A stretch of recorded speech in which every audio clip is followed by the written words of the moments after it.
Hey people, it is Tuesday, July the 11th, and the time is 10 o'clock at night. It's currently 22 degrees Celsius, feeling closer to 29 degrees with this very sticky humidity. And I'm at the corner of Yonge Street and Bloor Street, and I thought I would take a walk heading south along Yonge through downtown Yonge, as they call it, on a Tuesday evening, just to see how busy Yonge Street is on a Tuesday with a thunderstorm watch in effect.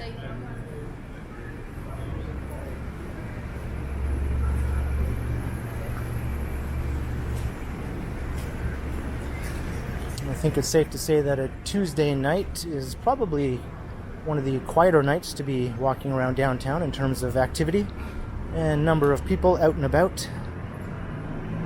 But sometimes Toronto and Yonge Street in particular can surprise you with how busy it is, even at times when you wouldn't expect it to be.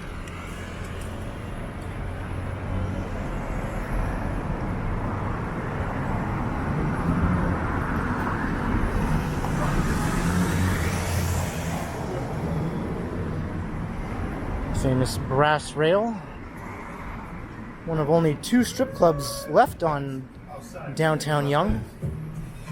There used to be probably more like a dozen of them in the Sin City heyday of Yonge Street in the 1970s.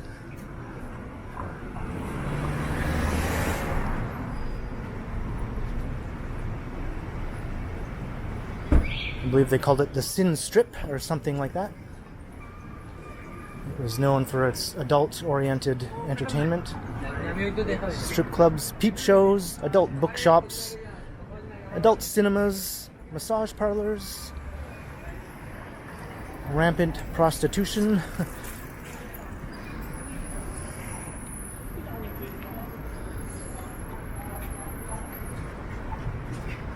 But that all started getting cleaned up by the 1980s, although there was still a sizable element up until the 1990s of that sort of thing.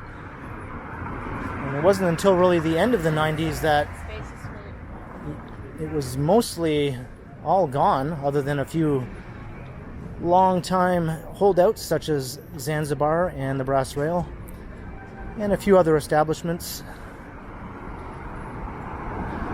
The redevelopment of Yonge-Dundas with the creation of Yonge-Dundas Square had a lot to do with this transformation.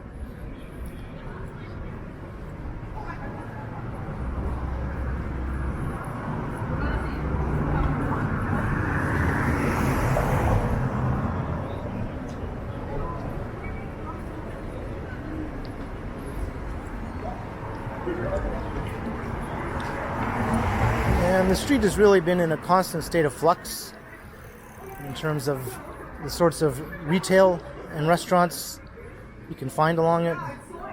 There's a bit of a high turnover. It seems in recent years there's been an influx of lots of new Asian restaurants. Many of which are open late at night, so that tends to keep the street vibrant.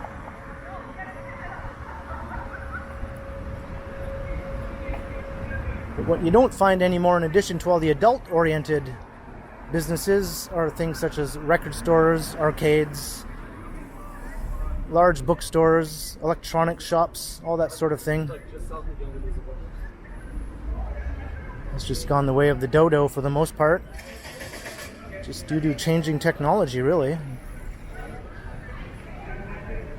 You'll still find some independent booksellers such as ABC Books.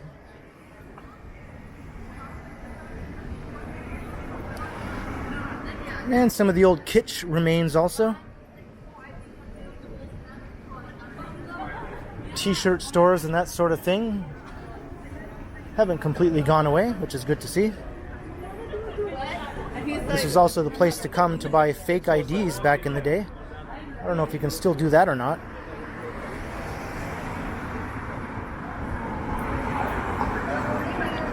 But many, many new restaurants.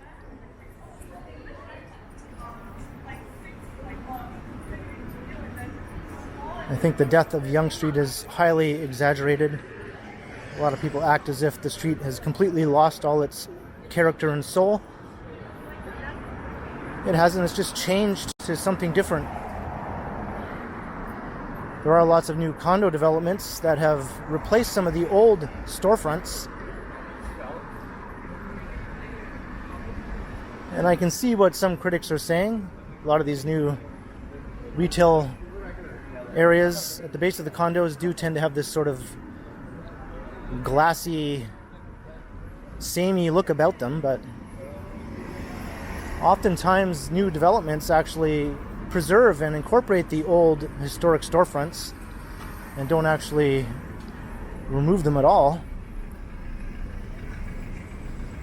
But not in every case. Oftentimes when they are removed, the building was not really worth saving for the most part.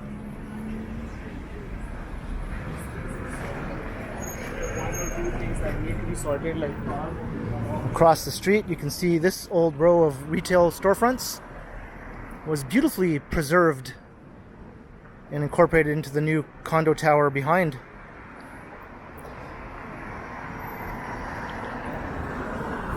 But a bank has moved into two of those storefronts, as you can see, which is not ideal.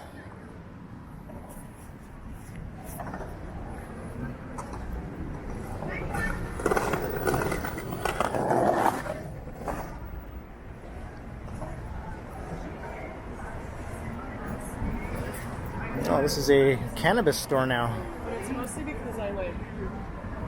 This building used to be the famous Gasworks, which was a live music venue for hard rock and metal.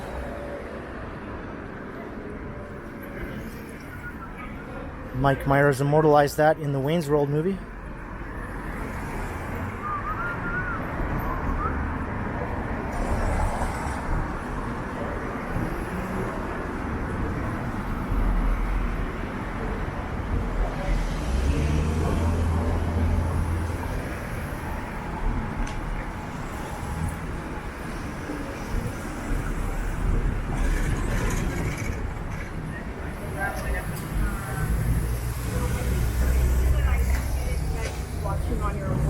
Seems like if I actually pay attention as I walk along, I'll spot at least one or two new places that have opened up since my last stroll down the street.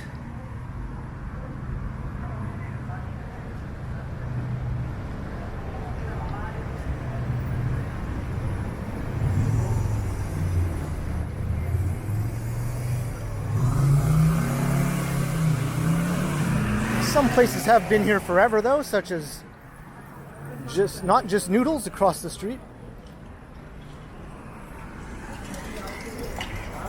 That's been there as long as I can remember.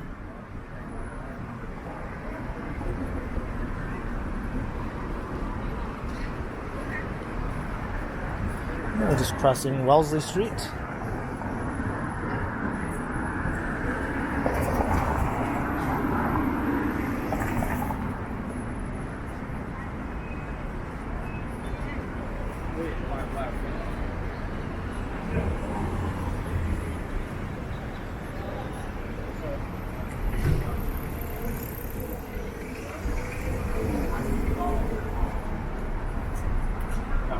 Oh, it's actually crazy how like...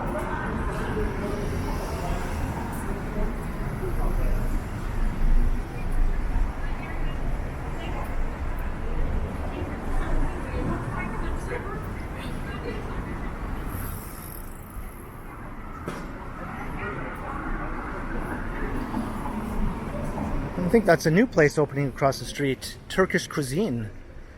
Yeah, it says opening soon.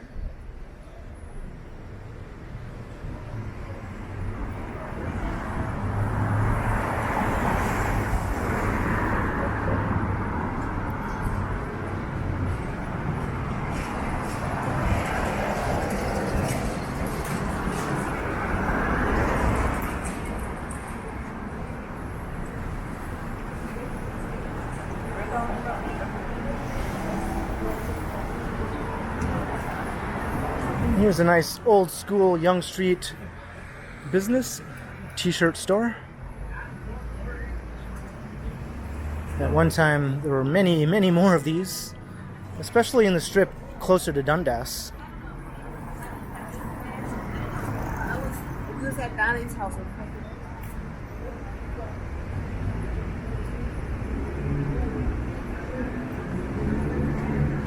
And here's another new development that replaced an old strip mall that looked very out of place in the heart of downtown Yonge. I think the strip mall was built in the 1950s to replace an old building that burned down. So the strip mall did have quite a few businesses, obviously, that seemed to be doing quite well and were quite eclectic in their nature, but the building itself just did not fit in my opinion, but it was replaced with this massive 2-tower residential complex with lots of empty new retail spaces at the base here, which are only just now finally starting to get filled up. I think there are 2 new businesses slated to open soon, and hopefully the rest of this strip will also fill up.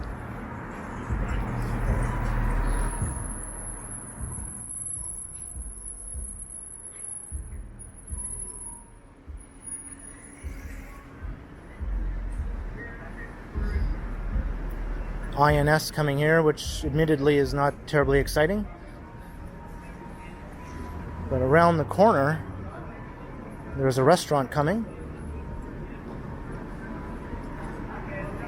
which some locals, I think, have expressed a little bit of excitement about. We'll be going over there.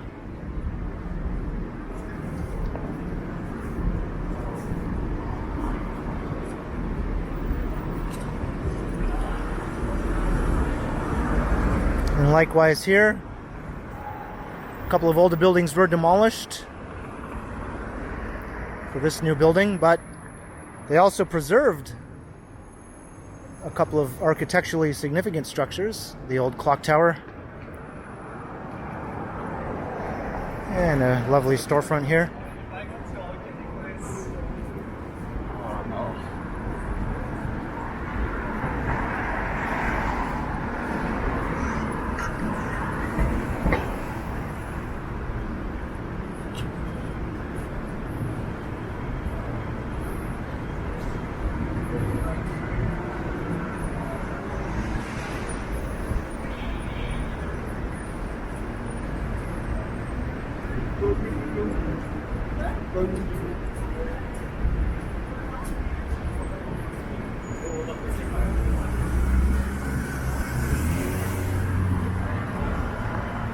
And here's a Robo Coffee establishment. These have been popping up all over downtown. Totally automated place to get your coffee. And I've also seen a similar setup for pizza.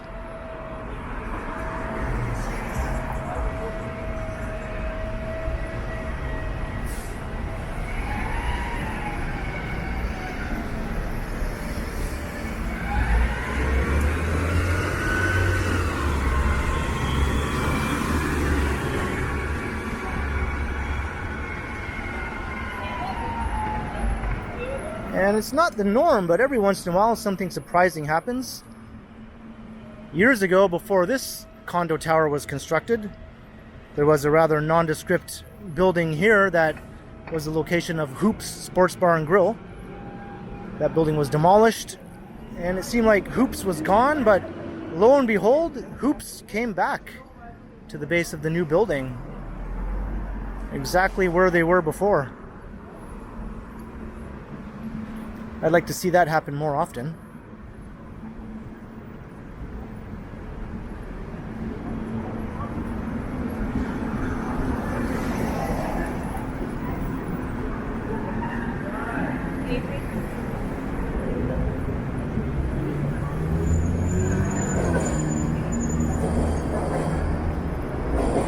Approaching Yonge and Carleton / College.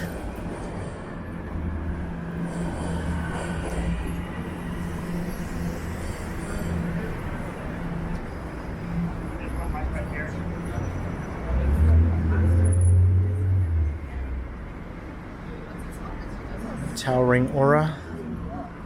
And the College Park complex.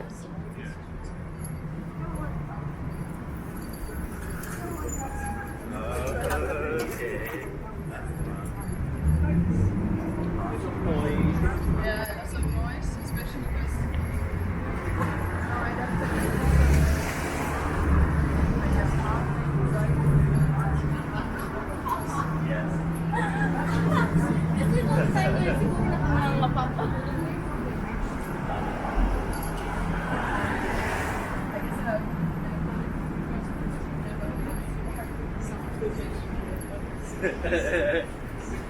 Unless this is like a dead body.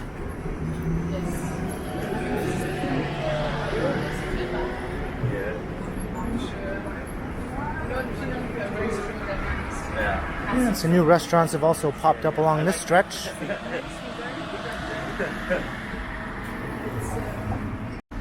Some long-standing ones closed down over the course of the pandemic. And it looked a bit bleak for a while, but it's nice to see that new places have come along to replace them. It's good. Yeah, I think it's more like you just do a little catch up with people.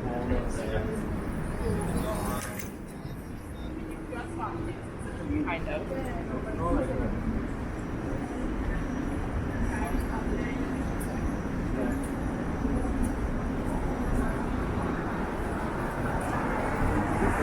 I think this used to be Amato Pizza, which closed down, but now Amato Jiro has replaced it.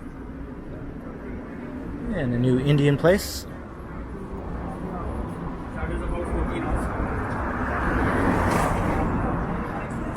This has been here forever, though.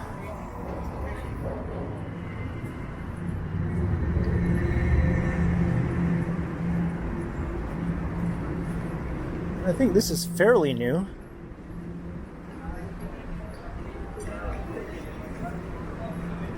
Bar Burrito has been here for quite a few years.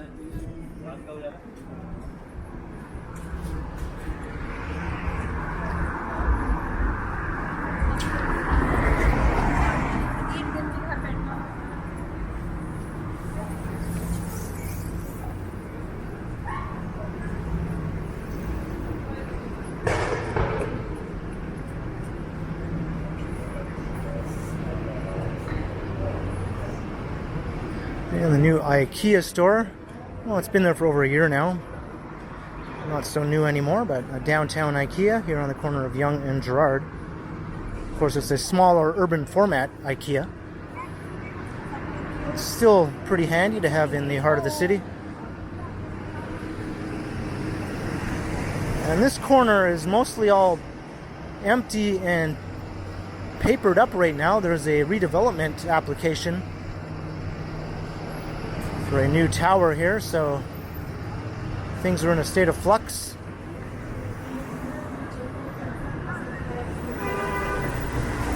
Oftentimes people will mistakenly think that boarded up or papered up storefronts mean that the street is dying, when it's just actually a temporary situation. Well, I thought I could go, but apparently not. When it's actually a temporary situation, as I was saying. Whereas the developer hasn't yet begun construction, but they've already purchased the property.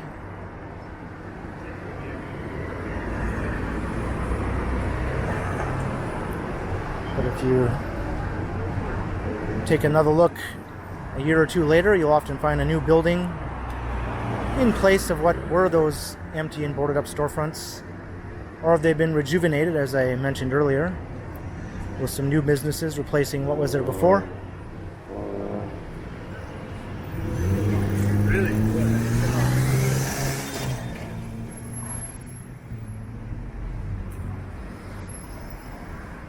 Well, maybe I'll cross here so I can avoid walking through that very long construction hoarding.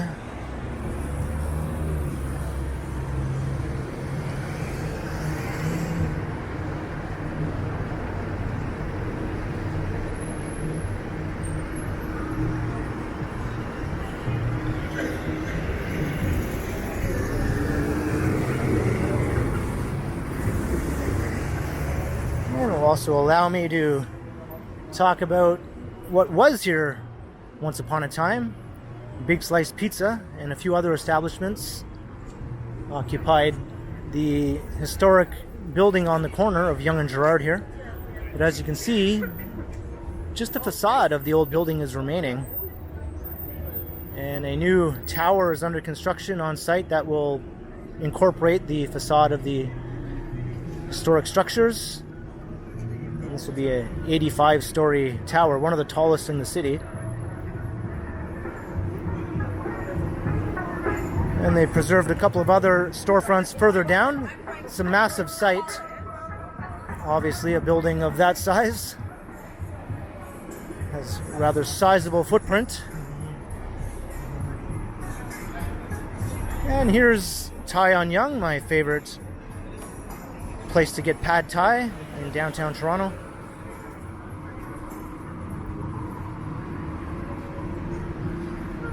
And there was a male strip club here called Remington's just a few years ago, before that was closed as part of this development. But the venerable old Zanzibar still remains, one of the two remaining strip clubs on downtown Yonge. 24-hour McDonald's. There are quite a few 24-hour restaurants along Yonge Street, actually. I mentioned earlier, many of them are open late, and many of those are open all night.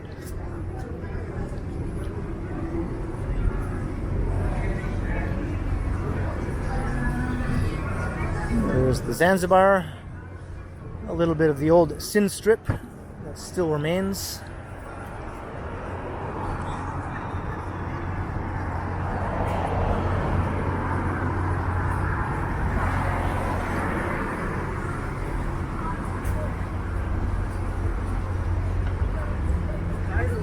And lots of new developments all along Yonge Street. Many of them very tall towers, in excess of 40, 50, even up to over 90 stories are currently under construction or in the planning stages.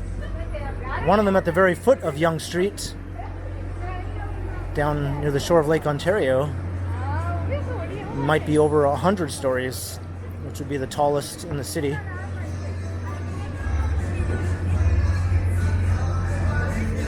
There's the warehouse. Constant music, so I'll just talk over this as best I can as I try to avoid a copyright claim here. There's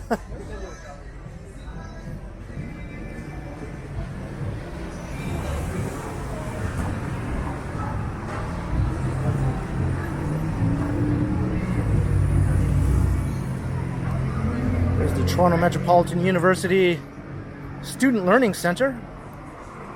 That replaced the old Sam the Record Man, the iconic spinning neon discs that symbolized Yonge Street for a couple of decades.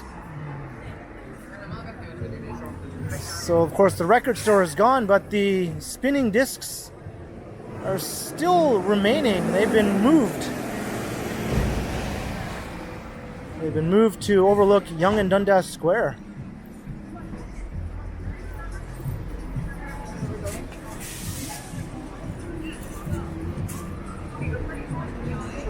And this used to be another large record store, the HMV flagship store.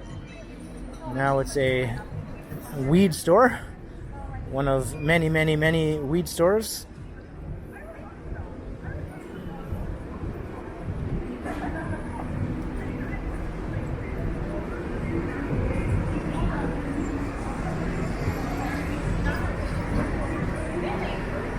I can't tell if Five Guys is open or closed. It might be closed now.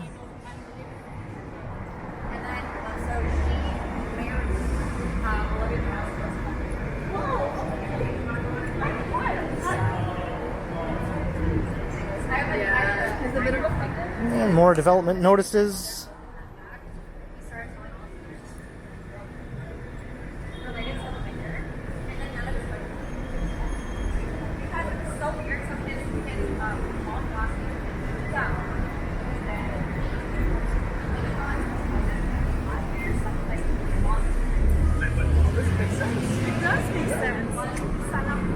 and Yonge-Dundas on a Tuesday evening. Rather busy.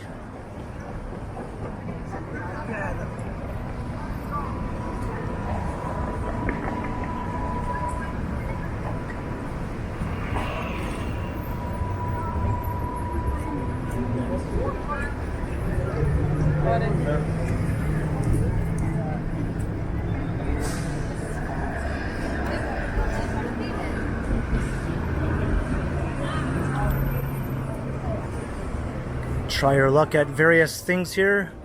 Knock down 3 bottles, win $100. Hang for 100 seconds, win $100. Most of these, of course, there's a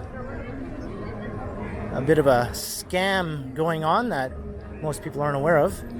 That makes it all but impossible to actually win that $100. Are very rare, in most cases anyway. And this guy is cycling around with a gigantic speaker strapped to his back. He's just turning the entire city into his own personal nightclub, I guess. Doesn't seem to be functioning that well right now, though. Thankfully for me. Well, I spoke too soon. I spoke too soon. Let's just move away from that.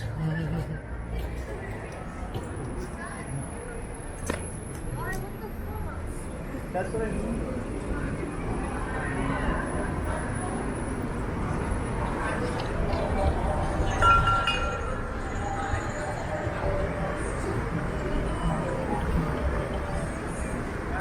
We'll cross here. Thank you.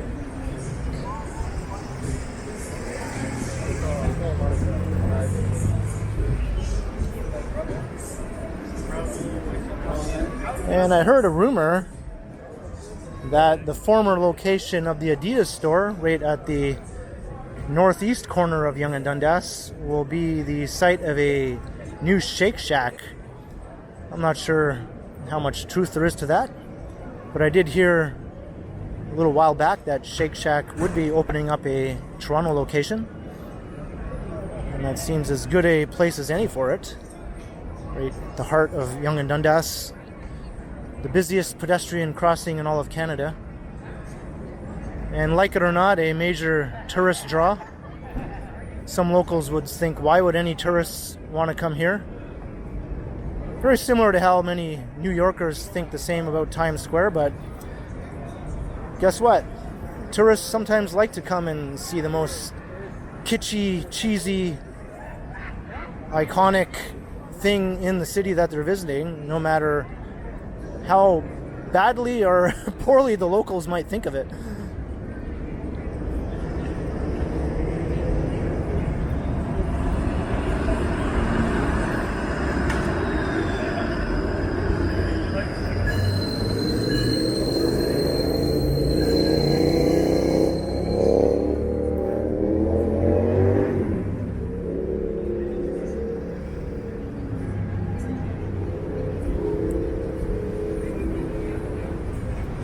So I say, bring on Shake Shack. And Little Canada, a very interesting and worthwhile new draw. I've checked it out and did a video of it for the channel. It's actually really, really cool, and I would recommend it to anybody visiting the city.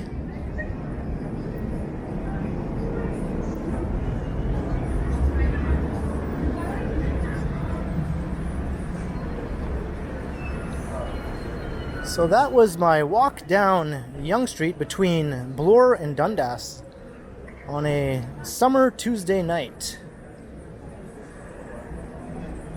It was actually livelier than I was expecting, but I did say that it can surprise you sometimes. I think the warmer and more humid the weather, the more likely you are to see people out and about in the evening hours. So I'm going to start heading towards my place along Dundas Street East, and I'll wrap up this video. I hope you enjoyed.